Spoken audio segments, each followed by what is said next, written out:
বিয়ের আগে প্রেম জমে, বিয়ের পর প্রেম কমে, এটি নিয়ে বিতর্ক হতেই পারে না। এটি তো দিনের আলোর মতো সত্যি। কারণ প্রেম হয় প্রেমিকার সাথে, বউয়ের সাথে হয় সংসার। প্রেমিকাকে আদর করে বউ বলে ডাকা যায়, তাকে লোকের কাছে বউ বলে পরিচয় করিয়ে দেওয়া যায়। কিন্তু কখনো বউকে কি শুধুমাত্র প্রেমিকা বলে লোকের কাছে পরিচয় করে দেওয়া সম্ভব? সাহস আছে আপনাদের? সর্বনাশ হয়ে যাবে, ভাত বন্ধ হয়ে যাবে। সুতরাং বিয়ে নামক একটি ঘটনার পর প্রেমিকাই থাকে না। যেখানে প্রেমিকাই থাকে না, সেখানে প্রেম জমবে কিভাবে? সেখানে প্রেম কমবে, প্রেম হারিয়ে যাবে। আবার প্রেমিকের দেয়া 2 পয়সার আলতা, কাঁচের চুড়ি কিংবা সস্তায় কেনা শাড়ি, এগুলো প্রেমের সময় প্রেমিকার কাছে থাকে আদরের, থাকে ভালোবাসার, থাকে যত্নের। কিন্তু বিয়ের পর বউয়ের কাছে এগুলো হয়ে যায় চোখের বিষ। একজন সত্যিকারের প্রেমিকের প্রেমের উপন্যাসে বিয়েই কখনো শেষ পৃষ্ঠা হয় না। কারণ তারা জানে কোনো কোনো প্রেম না পাওয়াতেই পূর্ণতা খুঁজে পায়। তাই পৃথিবীর শত গল্প, কবিতা, উপন্যাসে প্রেমকে সাজানো হয়েছে না পাওয়ার বেদনায়। আর এজন্যই প্রেমটা আসলে বিয়ের আগে, অর্থাৎ না পাওয়াতেই জমে। তাই অবশেষে আমি বলতে চাই, আমি যদি তোমাকে পাই তাহলে বিয়ের পর আমি হয়ে যাব দায়িত্বশীল পুরুষ। বিয়ের আগে যেমন ছিলাম লুতুপুতু প্রেমিক, যেমন ছিলাম আবেগী প্রেমিক, বিয়ের পর হয়ে উঠবো আমি দায়িত্বশীল পুরুষ। কারণ আমি জানি বিয়ের পর দায়িত্ববাদ দিয়ে প্রেম জমাতে গেলে সংসার টিকবে না।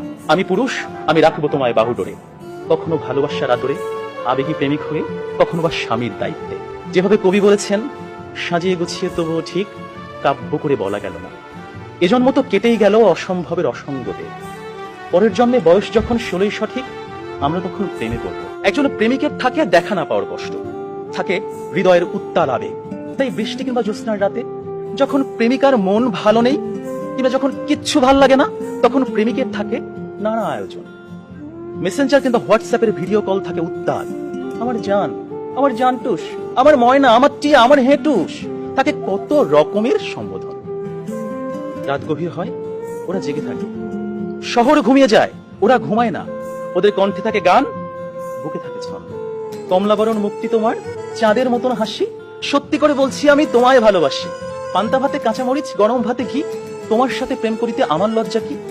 অথচ বিয়ের পর হাজারো হিসেবের ভিড়ে পদ্য, কবিতা, ছন্দ সব যায় উড়ে।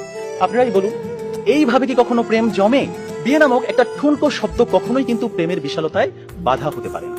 বরং প্রেম হচ্ছে সেই অস্তিত্ব যেখানে প্রেমিক মন জানে, জন্ম জন্মান্তরে তুমি আমার। তোমার সাথে আমার বিয়ে হোক আর না হোক, তুমি আমারই ছিলে, আমারই থাকবে। হুমায়ুন আহমেদ বলেছেন, যে প্রেম যত গোপন, সেই প্রেম তত গভীর। কোনো এক বসন্তের বিকেলে সবাইকে ফাঁকি দিয়ে দুজনে 2 টাকার বাদাম, 1 ঠোঙ্গা ঝালমুড়ি, কিংবা কোনো একটা নির্জন কফি শপে 2 কাপ কফি, বুকে দুরু দুরু ভয়, কফির ধোঁয়ায় ধোঁয়ায় প্রেম জমে।